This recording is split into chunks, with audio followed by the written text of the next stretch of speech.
I was initially just thinking about it for preschool, for our youngest daughter. Like a lot of parents, I was skeptical. You know, what is Waldorf? I've never heard of it. I was amazed. I was like, we get to come here. My daughter gets to come to this school. There's something you really learn how to see. I want to learn. I want to learn all sorts of things. Their willingness to puzzle around some of the deep conundrums around mathematics and physics. If here's the situation, what do we do about this? Like, let's sit down and think about this. What do we do? Kids are discovering things that they're passionate about. They're confident, they're strong, they know how to relate to people, they look you in the eye. I met these kids and I said, I want one of those. That's what I want, is a kid like that. They're 3D on paper, they're not just flat test scores. You're taught to want to learn.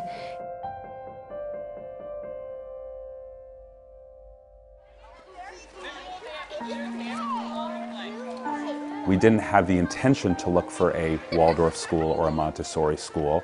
We started visiting preschools to try to get a sense of which preschool would be the best fit for our son. The first time I came to Waldorf, I just remember the smells. It smelled beautiful. Beauty is innate, I think, and so young children know it and they're drawn to it. She didn't even turn around and say goodbye the first day. She was so ready to be here. You just walk into these classrooms and imagining my son in those spaces and saying, oh, I could see this working. When I think of early childhood, I think from 0 to 7. And we have such very little time just to treasure movement and play and healthy rhythm and healthy routine.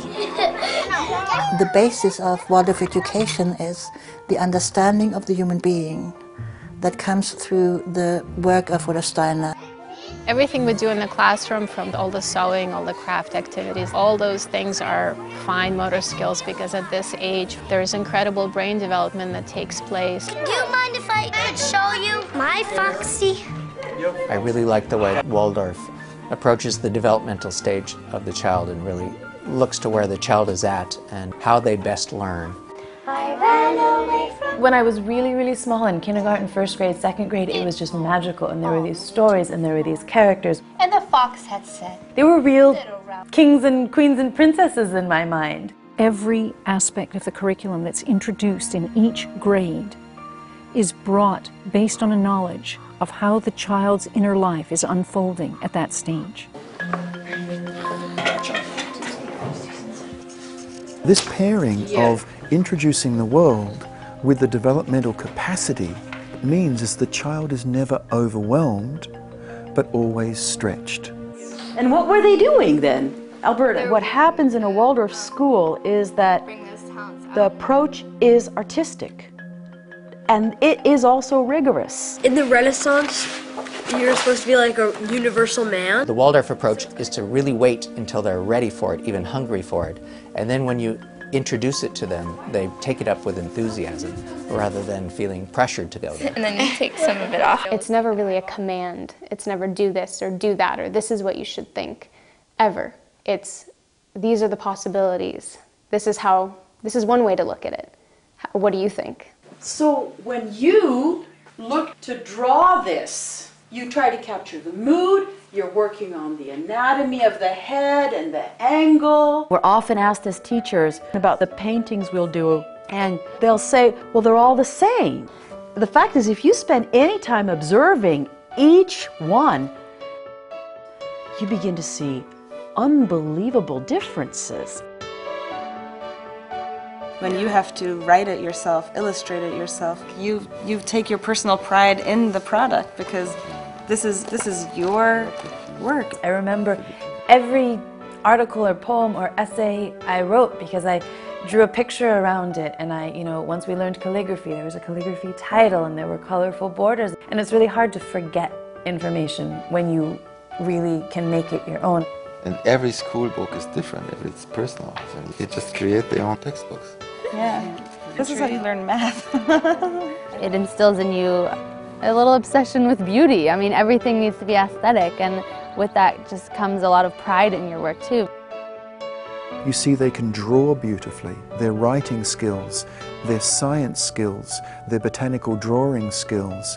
Math and the physics and so on, plus the basketball, the volleyball, the social activism and all that kind of thing. It was like cross-training.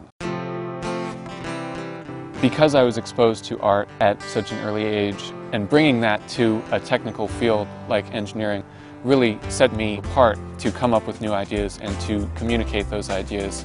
That spark of creativity and of innovativeness. On an intellectual level and on a physical level. Really wanting to get this to work exactly the way I want it to work. Learning that I can learn how to figure it out. Okay, see this little dark bit right there? What my daughter learned is to really focus in depth on what she's doing and pay complete attention to it, which is the way we perform best. And what I'm afraid other children are learning is that multitasking is the way to be, and current cognitive science says that's really going to hurt them in the long run.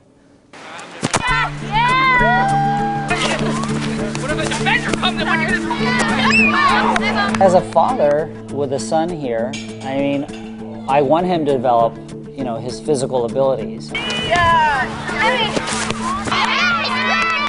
It's a very important part of the middle school curriculum. We like to win as much as anybody else. Good. And it builds pride in a class and it builds pride in a school. The way sports and athletics is offered here, it's done in a more balanced way. I don't think that the sports department is more important than the music department. I think they're both equally important. I think 2 foreign languages and woodwork and handwork and gardening and sciences and language arts are just as important. They put their physical energy to work in different ways. And when they have that body energy that they don't know what to do with it, Marin Waldorf says, great, we'll teach you. Well, in the 3rd grade, we teach self-sufficiency. And with the shelter block, they learn about what people need to build a shelter. Why do they build shelters in a particular place? Why do they use the materials that they use? A mud house from Botswana. Dobo, it's built in Papua New Guinea. It's a hobbit hole. A gangplank to get to the ferry. An Arctic igloo. It's made out of mud. Swiss lake house. Brazilian stilt house. Indonesian tree house. Drawing, painting, woodworking, gardening, sewing, knitting, it all ties into each other and you see the interconnectedness of things. Movement helps to integrate all the things that they're learning because you don't only learn with your eyes and your ears and your head. You really learn with your whole body.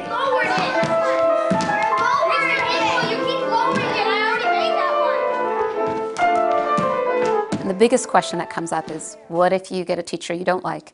What if you get a child that you don't like?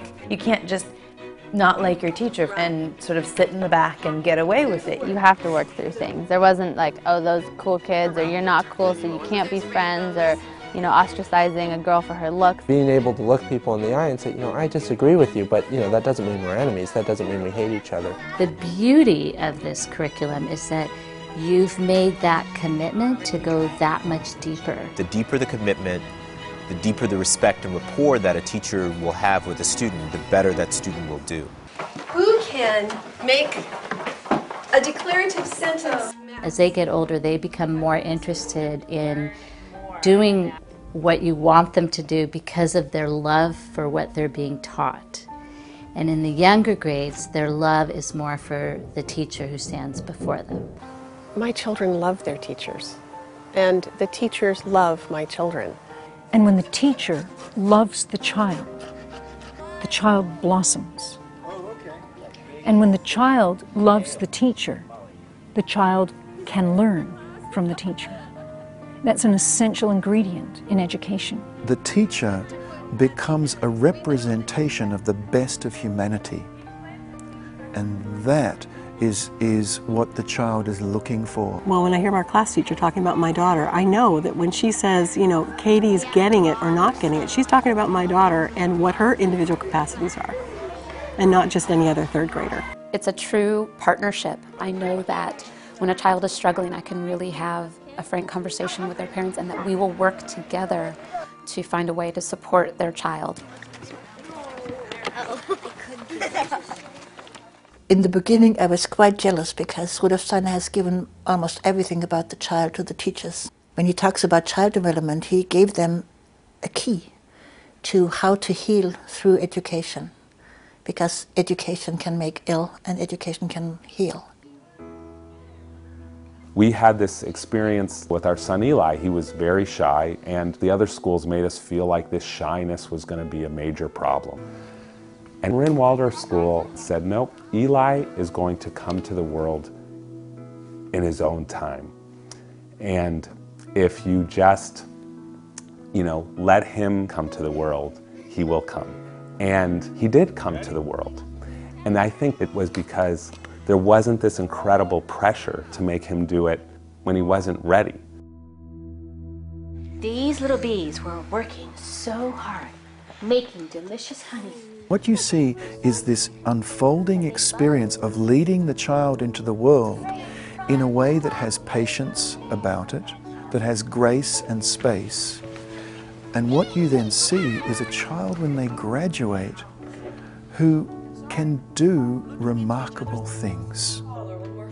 We're often asked as teachers, are you preparing them for the real world? Are they going to be able to get into this high school, that high school, this university? And I think we're selling ourselves short if that's all we're looking for. Because my answer would be yes, and more. People who can also think outside the box, people who can create new forms. That first semester in high school was a time of having to adapt to a really different kind of learning, but I had learned how to learn really well. Yes. They come to high school with a good sense of themselves, and I know they also know how to be in relationship with adults. And they are prepared, I think, as thinkers and writers in ways that many other students aren't. They don't just do the status quo, they'll go one step beyond, and there's too many kids that have the same test scores. We want to see students that kind of pop off the page.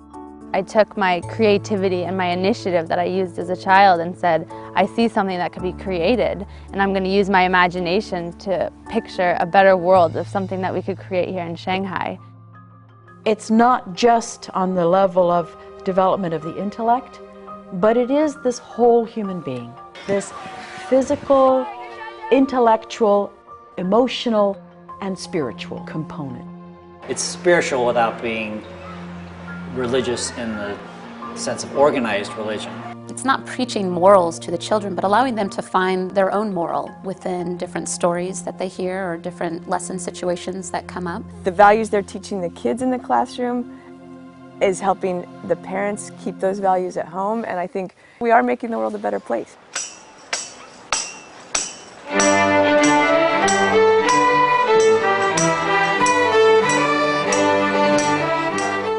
What's most amazing about Waldorf is the true, genuine love that the teachers, the faculty, the parents, whoever it is that has this vision, it's what they have and what they wish for their children. When all three were there, it was such a great feeling as a parent to know they're all safe in this school and they're all thriving. When you see your child develop, they're interacting with the world, they're interacting with their peers, they're developing all different aspects of their self. That's how you know that you made the right decision.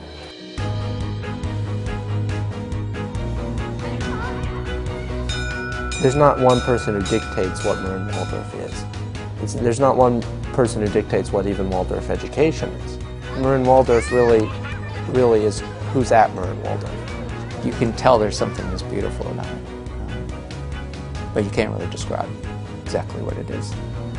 This incredible resilience, that's the word, resilience. That's what I see in the older kids at Marin Waldorf School, and slowly but surely, that's what I feel like I'm seeing in our own children. For me, it was the most tremendous gift that my parents gave me. I will keep Jonah in this school because not only will it teach him to be smart, it'll teach him how to work and use his hands and be productive, and it will teach him how to be fully human. So why wouldn't you not want that for your kid?